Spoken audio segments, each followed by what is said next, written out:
Hello, everybody. Welcome to another episode of Blueblood on the Mainline. I'm your host, Jason Fraser. We have a great one for you today with Jason Lawson, #1 shot block leader of Villanova history, also former pro in the NBA. But before sending you there, we have a message from our sponsor, DraftKings. The 2021 basketball season is here. The teams around the league took the offseason to retool and revamp and are ready to hit the court. DraftKings Sportsbook, America's top-rated sportsbook app, has rolled out another one of its can't-miss offers. Try DraftKings Sportsbook. It's easy, so what are you waiting for? Get in all the action right now. To celebrate the return of basketball, DraftKings Sportsbook is giving new players 100-to-1 odds on any feature matchup this week. That's right. All you have to do is bet $1 on any feature matchup this week. And if your team wins, you cash in a crisp $100. While we are all excited for the return of basketball, let's not forget football playoffs are right around the corner. So head up to the app now to check out all of your DraftKings odd boosts. DraftKings is safe, secure, and reliable, making it easy for you to deposit and withdraw your money at your convenience. Download the top-rated DraftKings Sports app now and use promo code PHIL68 when you sign up to get 100-to-1 odds on any feature matchup this week. That's code PHIL68 for new players to get a shot at $100 on any feature matchup this week for a limited time only at DraftKings Sportsbook. Must be 21 or older, New Jersey, Indiana, or PA only. Restrictions apply. See DraftKings.com/sportsbook for details.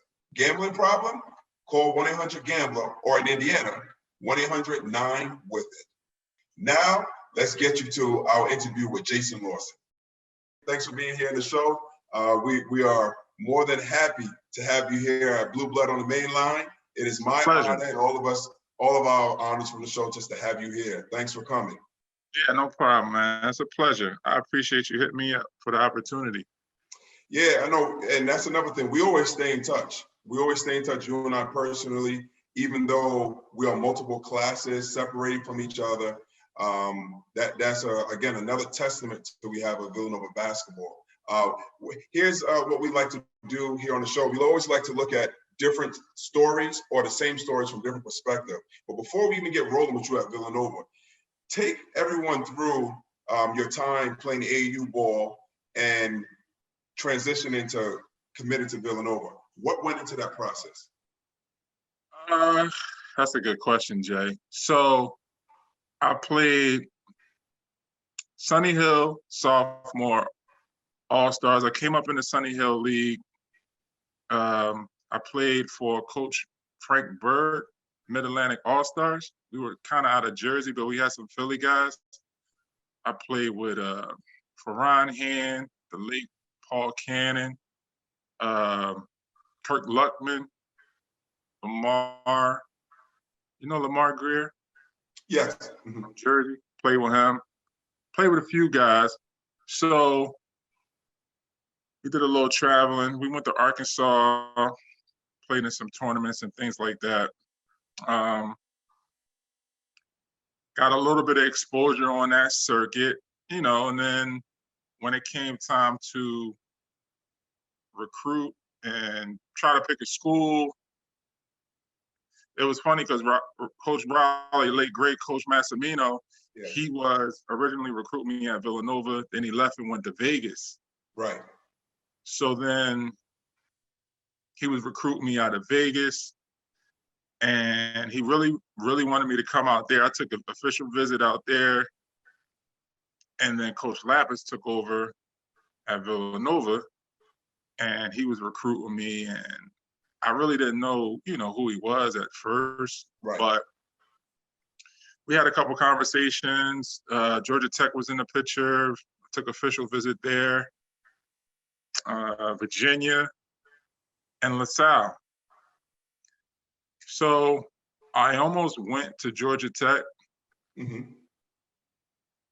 but Coach Bobby Crimmins, he left. He went to South Carolina. So I wasn't going to South Carolina. So right. He left. And so the appeal for me to go to Villanova was I got a chance to start. Coach Lapis was telling me from the onset of him recruiting me, you would start at the 5, the Big East Conference. It was 20 minutes from home, and my mom and dad would have, had the opportunity to see me play in college, which was huge for me. Right. So it really wasn't that hard of a sell. And then also once Al had committed, I knew him from playing in the city. Yeah. So it was an even easier sell. So. And then and you knew John as well, right? John as well. I forgot about John. I'm sorry. I can't forget John Haynes, yeah. John Haynes, the general. Yeah. He was already there. And we actually had met through, playing ball and stuff like that, pick up. So I knew those guys. So it was a little bit more comfortable for me to, just go over there and go to school. Actually, a story you probably never knew. Al and Sheeta's really tight. She was supposed to come to Villanova. We were all supposed to play together. So hold.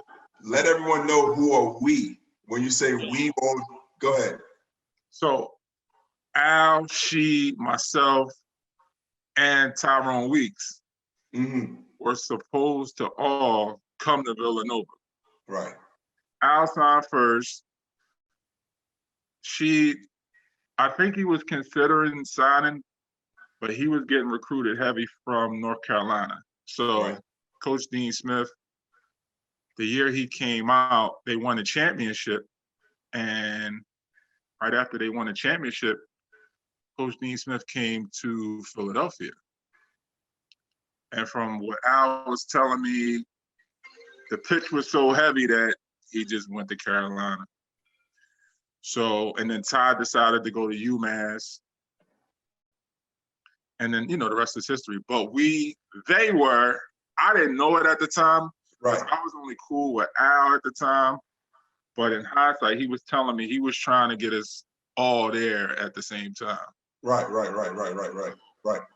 Just a little, little nugget tidbit, That would have been one for the records. Right.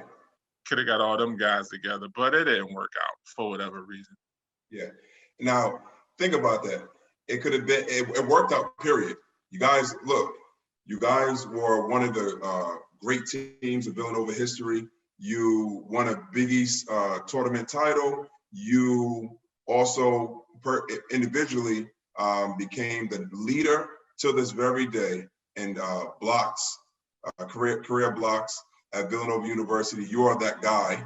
You are Mr. Paint, Mr. Don't Come in here, Mr. Gotta try to protect the paint, baby. Protect the paint. You gotta protect the paint.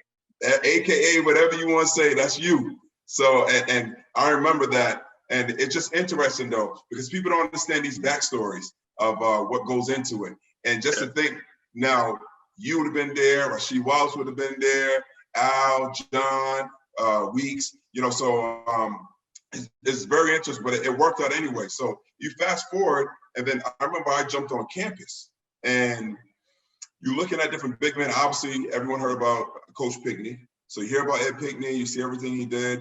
But as you know, I spoke with Randy earlier, and he always spoke about recently of how I was defensive minded in his recruiting and how he wanted to go to a school that I was considering to go to. And I'm here on campus, so Coach Pinkney was good. MVP was offense, defense, and Coach Pinkney is number 2 on the blocks list. But think about it. I was looking at the number 1 guy. And I said, all right, what were you doing, from freshman year on? And I had made that my benchmark. It was something that I tried. Unfortunately, I didn't, I wasn't healthy enough for the minutes and games.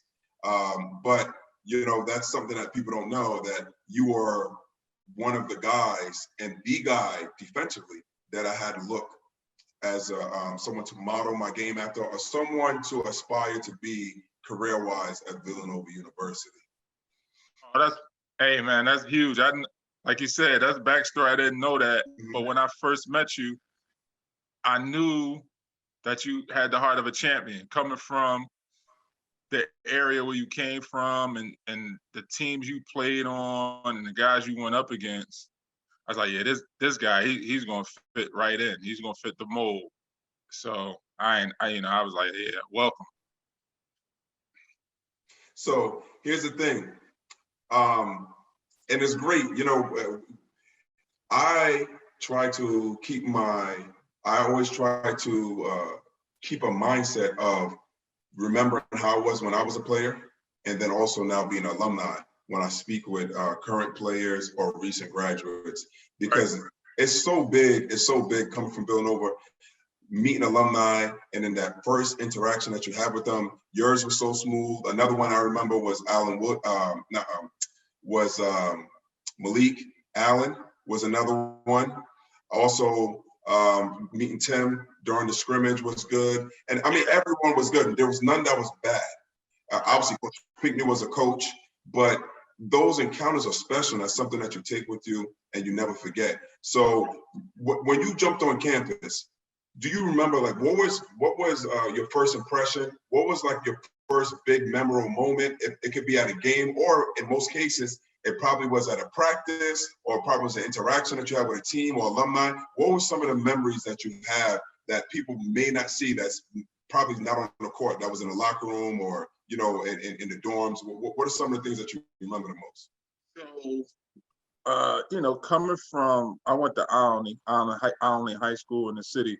So, we used to practice, and coming on campus, I thought, we practiced pretty intense. We went about 2 hours, two and a half hours. But when I got on campus, and some of the practices that we were having in the beginning, just trying to learn the system and getting in shape, conditioning, those were some of the toughest practices that I had ever been a part of. And then we had to do the individual workouts as well at like 6:30 in the morning before class. Right. So getting acclimated to that was a big adjustment for me. And then my freshman year, one of the more memorable moments I remember was playing in the garden.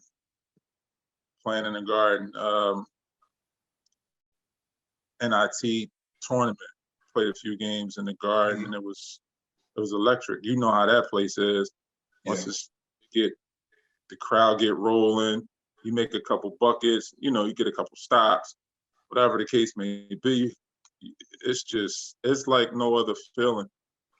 The first Big 5 game I ever played in which Coach Lapis was trying to explain to us, it's not about records, it's about this is a city series, and whoever you going up against at that particular given night is going to be a dogfight. Mm-hmm. So I had to mentally prepare myself for that. So I had John Haynes, the general, who was, explaining to me, make sure you go to sleep, make sure you get your rest, because when we go down to X, Y, and Z, or the Palestra, or wherever we're going to play, we played Temple, I think. They had Eddie Aaron, who was ranked maybe number 5 in the country. And we went down to the Spectrum and played them. Right. And John was trying to prepare me for it, and, trying to talk me through it. But once you get in the moment, you're like, oh, snap, this is what he meant. And it was, you know how it is. Oh, man. All the records out, it don't matter. This is a dog fight, man. We used to call, so LaSalle Temple was good when I first got there. UPenn was always solid. Drexel was Drexel. They were hard-nosed, hard-fighting team. St. Joe's that was the Jameer Nelson and Yep, yep. Also, you had now LaSalle. They had out of everyone they had their struggle, but we used to call LaSalle 40-minute All-Americans. You have guys that haven't played all year, and that goes for every team. But yeah, all year, and then all of a sudden they'll drop 30.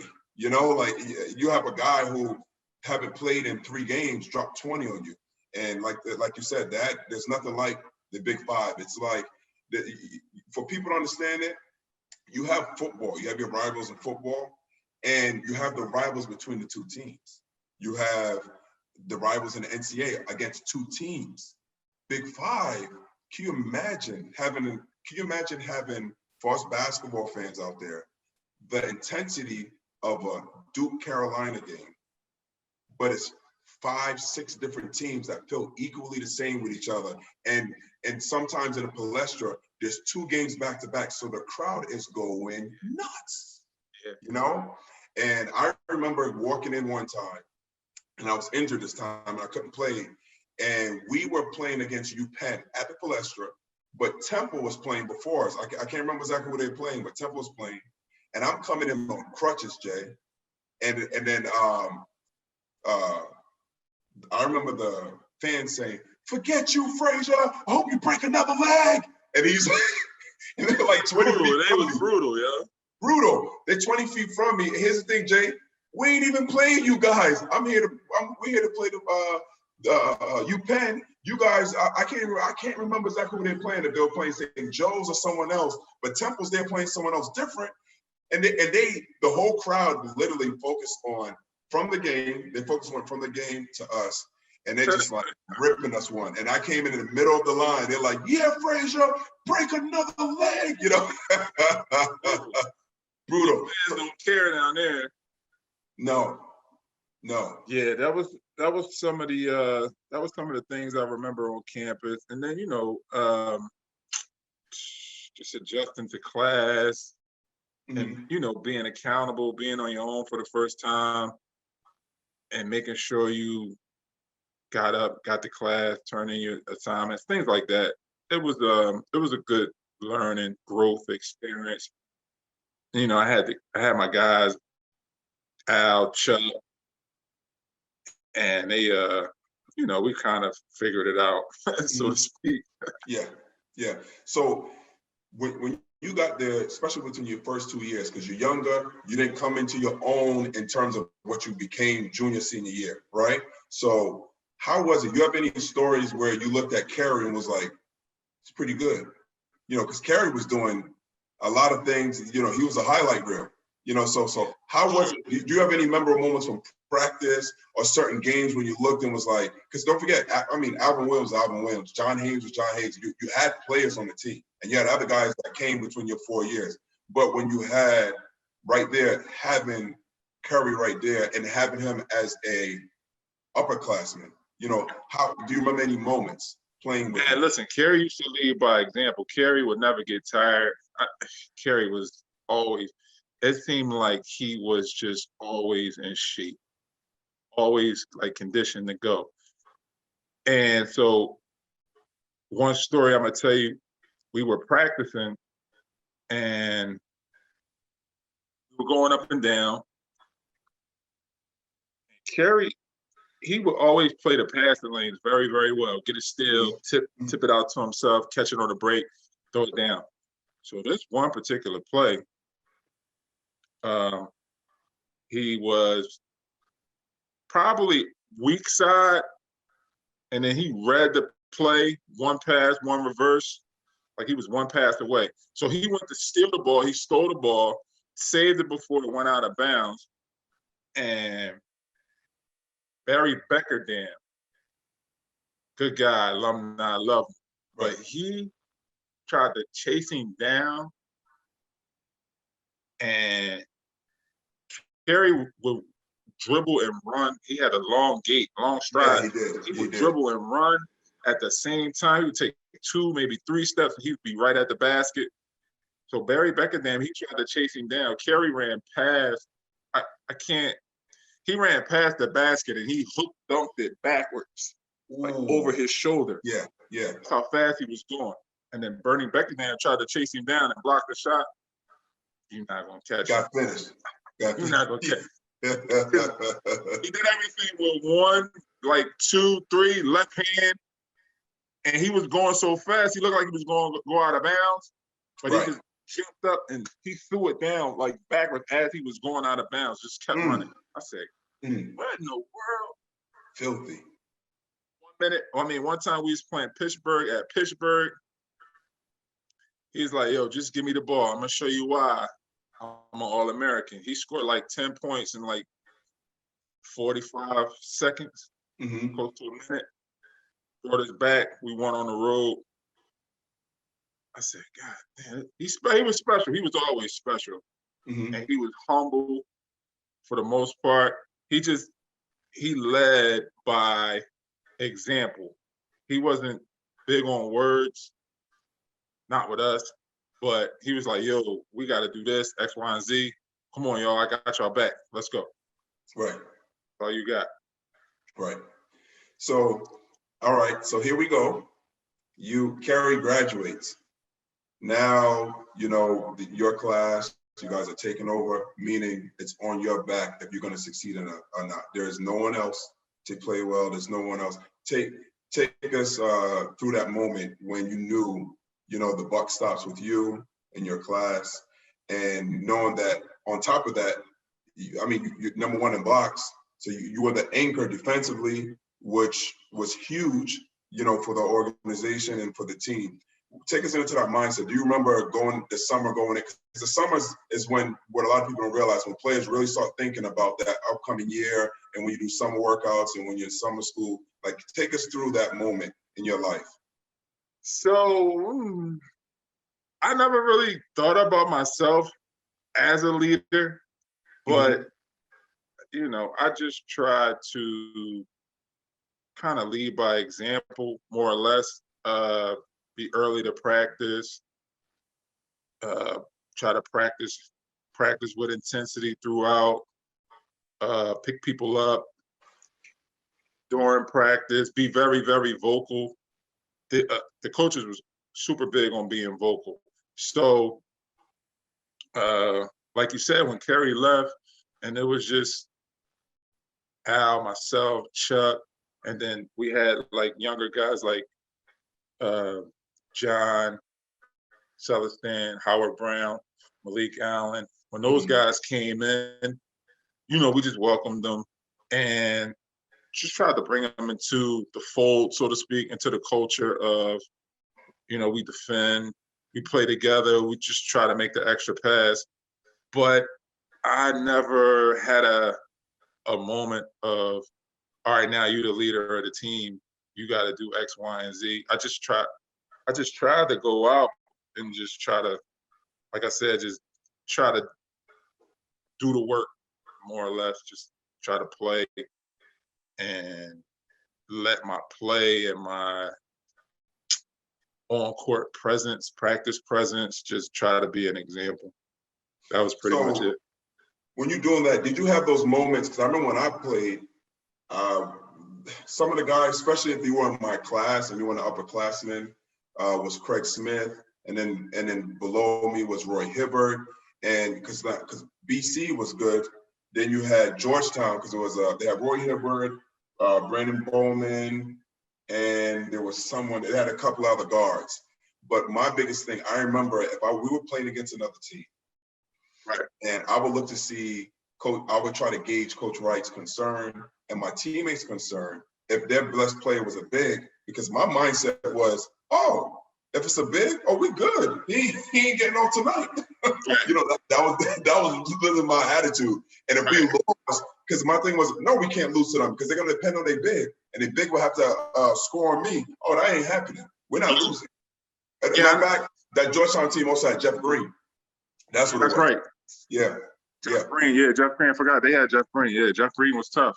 So how was it when you played? So who were the teams? Like, what was your mindset? Because that was my mindset. What was your mindset just being a defender? Because you don't become number one in blocks, just being casual, or just being passive. What goes into the mind of someone who was the number one shot blocker in school history? That's another good question, Jay. So my mindset was, so here's a little backstory. We've been talking about backstory. My freshman year, I fouled out of half the games that I played, Mm-hmm. trying to block every shot. Right. So I had to gauge when I can go and get it, or when I just had to, play straight up and play position defense. Right. So I was a pretty good on the ball defender and then weak side as well. So I had to watch a little bit of film to figure out, all right, how you picking up all your fouls? Is it on the ball or is it you weak side trying to help? Right. So once I figured that out, it made me more effective. Mm-hmm. And then also when we used to go through the scouting reports, I knew Othello Harrington, he was left-handed and he liked to go one way. Otis Hill, he would like to do other things. Who else? John Wallace, I had to guard him a little bit, but his footwork was really, really good. Mm-hmm. So, and he used to do the pump fake, so had to watch out for him. A lot of guys, Eric Mobley. So you try to watch film to get their timing and see what shoulder they like to go over. Right. And like we talked about earlier, my thing was, you're not going to score easy in this lane. I'm going to make it super difficult for you to get your shot off. And I just took pride in that. So that was where my mindset was. We ran the motion offense, screen away, post up. We ran some sets, but if we could get it in off a rebound or a block shot and get it in transition, that was mainly our thing. Try to go in transition. There's a lot of good guards. Ray Allen, Travis Knight. Do you remember playing against any of those guys? And they had one of those games where you're like, man, this guy different. Oh yeah.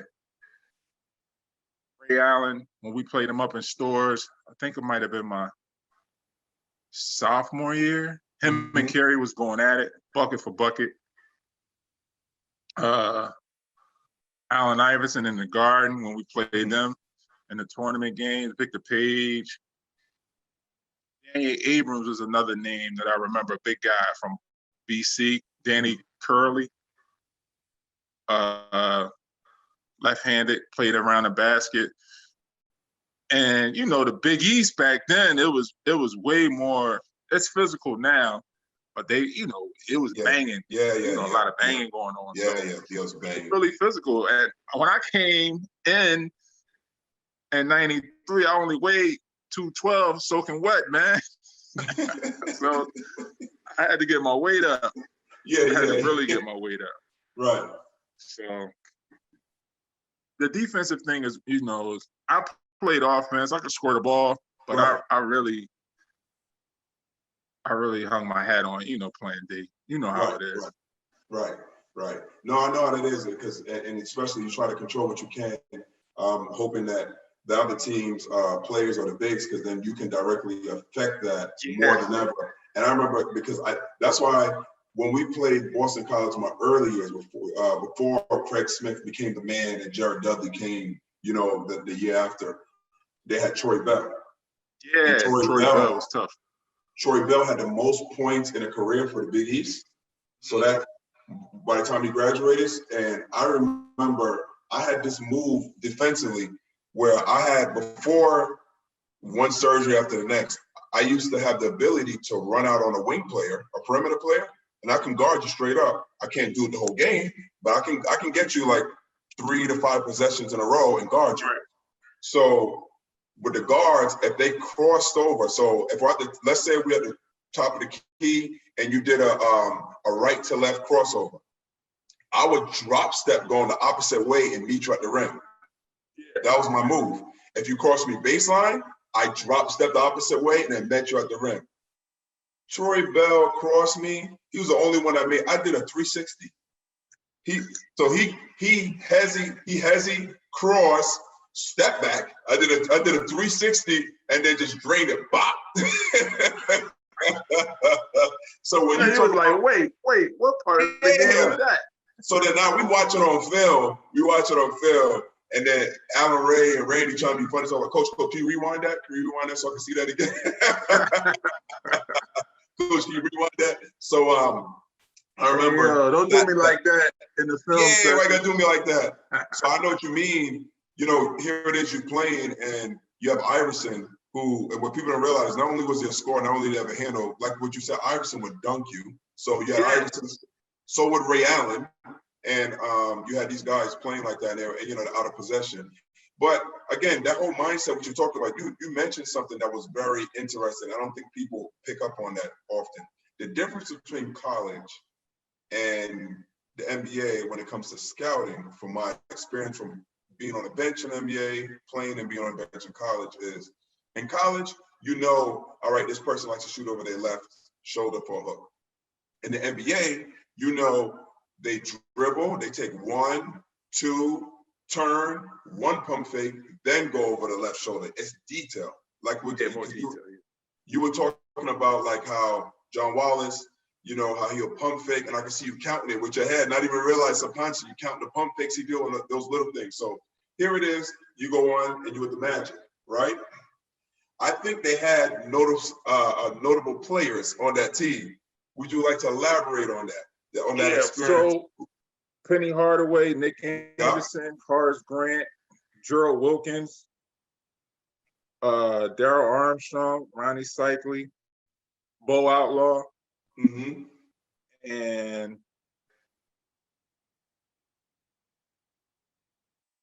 it was a lot. I mean, it was a lot going on. So, you know, you're trying to get acclimated again. It's a different environment, right? And you the rookie, and it's like Chuck Daly is the head coach, right? He coming with his collar pop every day, you know.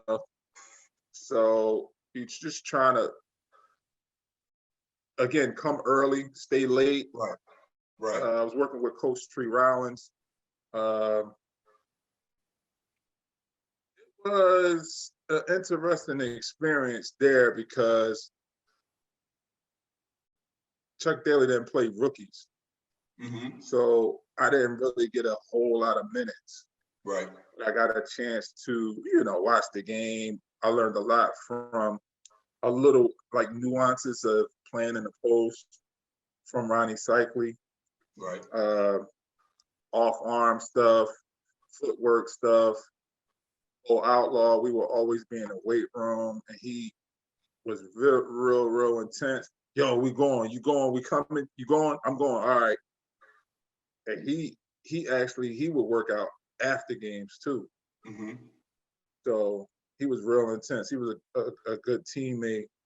Like I said, I didn't get a whole lot of playing time. Practice was good for me because I just got to do whatever I wanted to do. Basically, I was on the second team. I had to guard Ronnie Cycli. Sometimes I had to guard Bo Outlaw, things like that. So it was a good experience. Orlando, the weather was nice.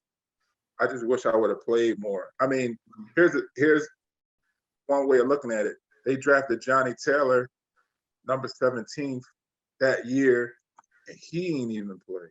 Like, even when there was no chance for us to make the playoffs, like, he wouldn't even put him in. So I'm like, this dude he ain't gonna play us at all. Right. A little bit. Right. I'm like, right. He said, not even a little bit. I can't get any time.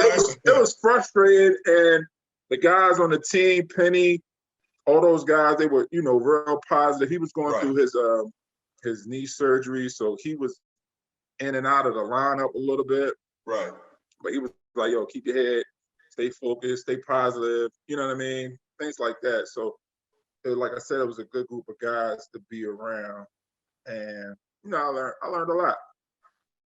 How was it playing in, because I believe at that time, did they start those penny commercials?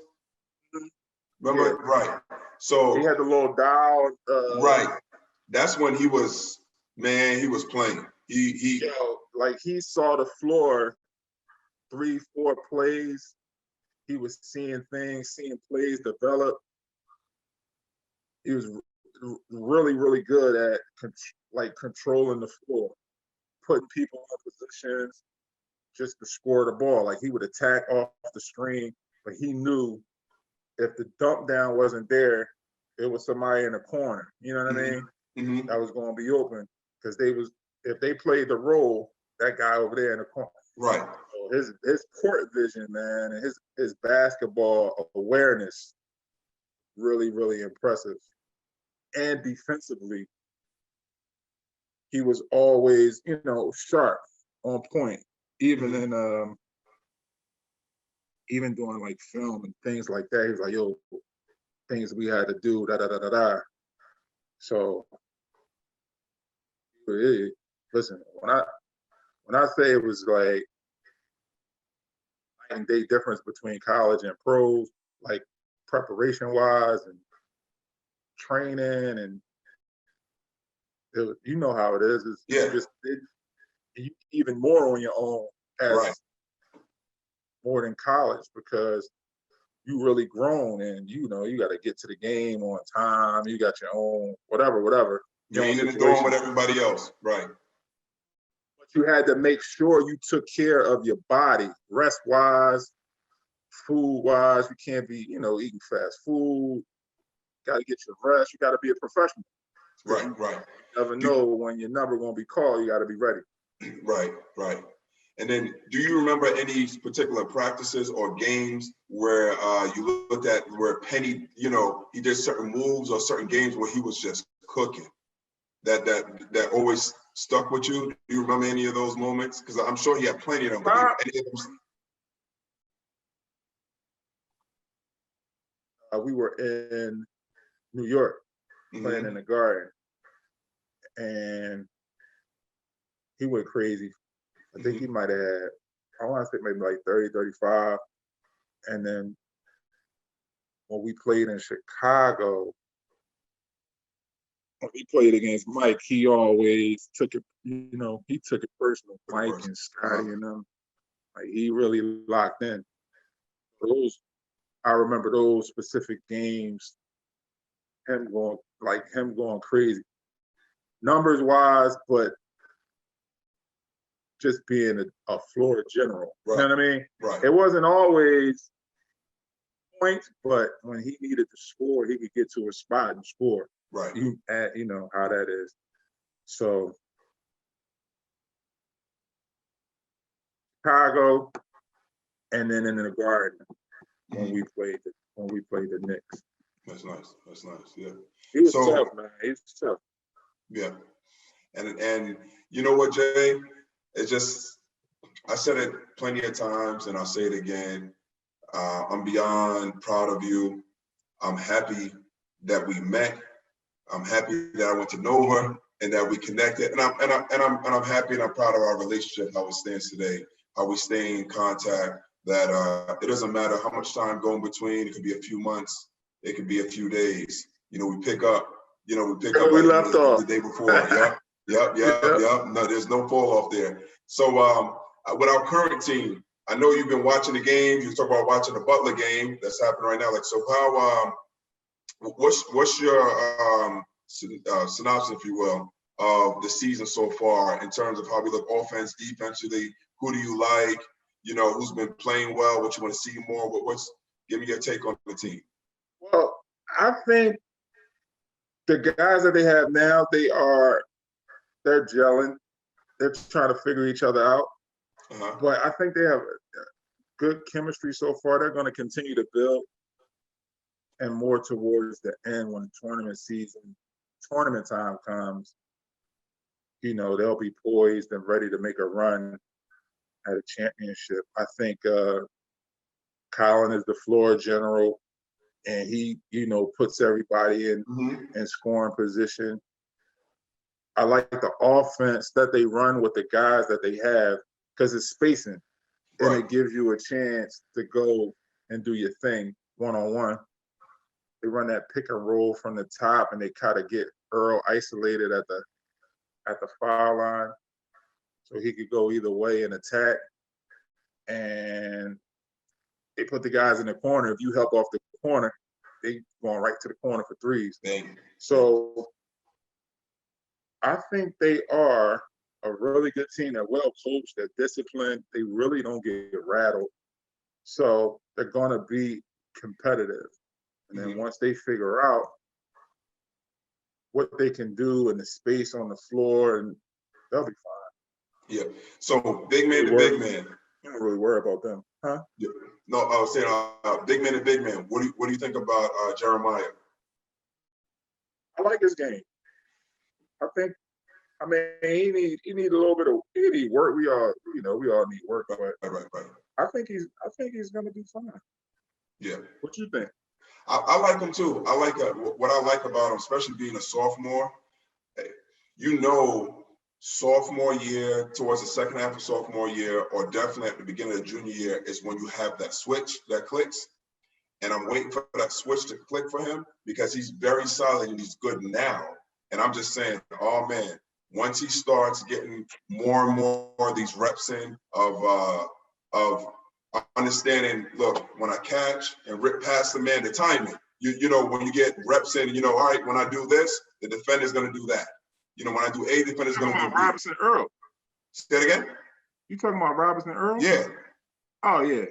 Yeah. I think he's a pro. What you think? Yeah, he's a pro. That's what's making me excited. He's a pro, and he's only a sophomore, and he's playing the way he plays. And here's the thing. We always know with sophomores, there is a switch that flicks the second half of your sophomore year or the beginning of the junior year. I'm hoping his is that second half of the sophomore year because they more than likely ain't gonna be a junior year. They ain't gonna be a junior year. So, and I want to see him do that because I want him to have even more fun. And then what I like about him is you can sense with the team and you can tell with him individually that, like you said, they're trying to gel even more together. It's going to click even more. They're going to be even more solid. But with him, he doesn't get into the Clippings. He doesn't get into the me show. He's this, to a degree, there's something Tim Duncan-ish about him. Like when he scores and his demeanor, it's just business. And he's just going to be solid over and over. What do you think he's solid. He doesn't show a lot of braggadocious tendencies. He just goes and does the work. He seems like a good teammate. Yeah. Like cheering, helping. I just saw him trying to help on the drive. He might have picked up a foul, but he seems like he's willing to put his body on the line, take charges. But that's the culture there. Mm-hmm. It's not one person, it's team first. So one person not bigger than the team, as you and I know. Right. So he just doing his thing. That's nice. And like you said, once he figures out, all right, let me go ahead and get these buckets. Mm-hmm. I think, like you said, he's starting to figure it out. Yeah. And once he is in tune to where he can score on the floor, it's going to be really a problem. It's over. Yeah. That's a wrap. Yeah, it's a wrap. It's a Reynolds, baby. It's a Reynolds. So, and that's the thing, because when that pro mindset it's not just scoring. They know how to score, where their spots are. They know how to get up and set you there, and they know when to do it. And it's so dangerous because, to your point, in terms of culture, and then when you add in that pro element, when you talk about with Colin, everyone know Colin can light it up from three, right? Now consider, for as well as he can shoot from three-point line, he starts the game off moving it, getting everyone involved, which is smart, because then now when you have to guard everyone else, just like what you said, if you dare help out on drives, help out on the post, got the shooters in the corner. So here it is, Colin sets everybody up, and he keeps you honest, he'll drive it. But then once you start laxing and it's one-on-one, or once you start laxing, you help off him, like what we saw the other night against Georgetown. They wasn't playing. Yeah. So he usually is the recipient of the double and the kick out and the. So think about it. he's the recipient of the double, and he's arguably the best offensive weapon on the team with that long ball. But he plays in such a smart way that the guy who you should be worried about the most getting hot is the guy who you're helping off of. Go figure. Yeah, that's crazy. Yeah. But that's the way they set their offense up. And they got guys whose skill set is, if you help off this guy, we're going to kill you with this other guy. Right. Pick your poison. Definitely pick your poison. Yeah. That's great.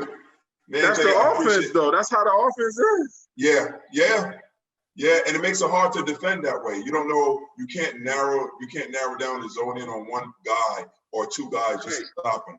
Because one space, and you can't really keep. And if you do, you better go and be intent on doubling. Because if you go half speed or lackadaisical, they're gonna burn you. Mm-hmm.